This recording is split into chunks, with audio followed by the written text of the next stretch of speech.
Hello, my dear addict friends. My name is Emily Sussman, and welcome to my virtual universe of true love. Today, we are talking about principle number 7 of true love. And remember, the principles of true love refer to the ways true love is going to treat you and is going to make itself known once you start to come into relationship with true love. Remember, we've been talking about the experience of true love as really a relationship in your life. We experience all the good feelings, all the amazing power of true love through this relationship. Okay, anyway, principle number 7, true love is rigorously, disruptively, and lovingly honest. Okay, I'm just going to start out with a quick anecdote. I was recently talking to a friend and explaining that my approach to life has everything to do with trying to be rigorously honest in all my affairs. Although I will also add the lovingly part. I'm not just trying to use honesty as like a blunt force weapon that I hit people over the head with, trying to get my opinions, my ideas, my experiences known, even where it's inappropriate.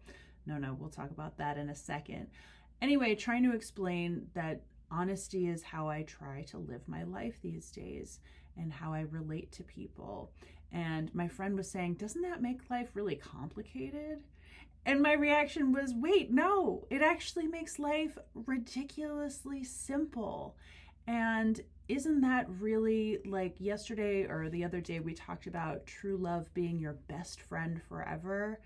Isn't that the best thing about great relationships, is that you can be totally and utterly yourself with that person without having to hide, without having to repress your true feelings, ideas, opinions, and just having that be the basis of relationship. Two people in honest conversation, really showing each other who they are through all of their interactions.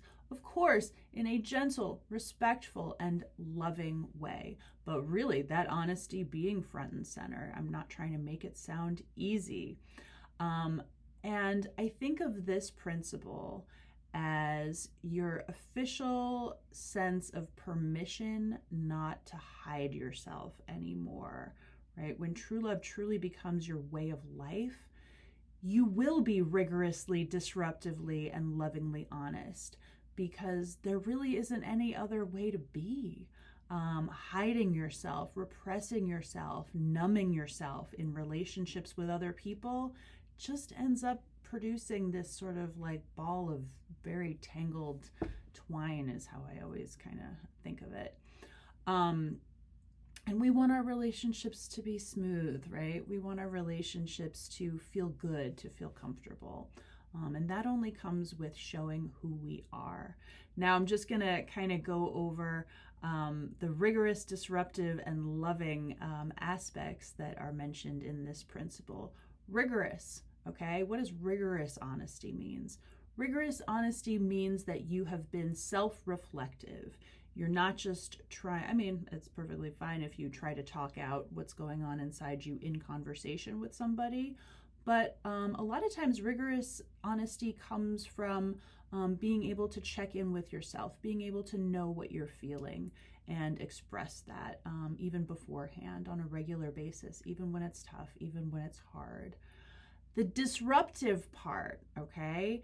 Your honesty may go against the status quo, the way things already are. Your honesty may rock another person's boat in a way they didn't ask to be rocked. But that doesn't make your truth any less real, any less true. It doesn't make your truth any less important. Bringing us to the last quality of the honesty here, loving honesty, okay? Again, we don't want to be doing blunt force trauma with what is real for us. We want to be putting it in respectful terms that reflect our understanding of where that other person might be at. We want to bring it to the surface in a way that hopefully is not going to cause a monsoon. Sometimes if it does, it does. And we will certainly get to that. My whole point, the headline here on this principle is we are making ourselves known in a spirit of love. That's all I want to leave you with today. Please come back for more.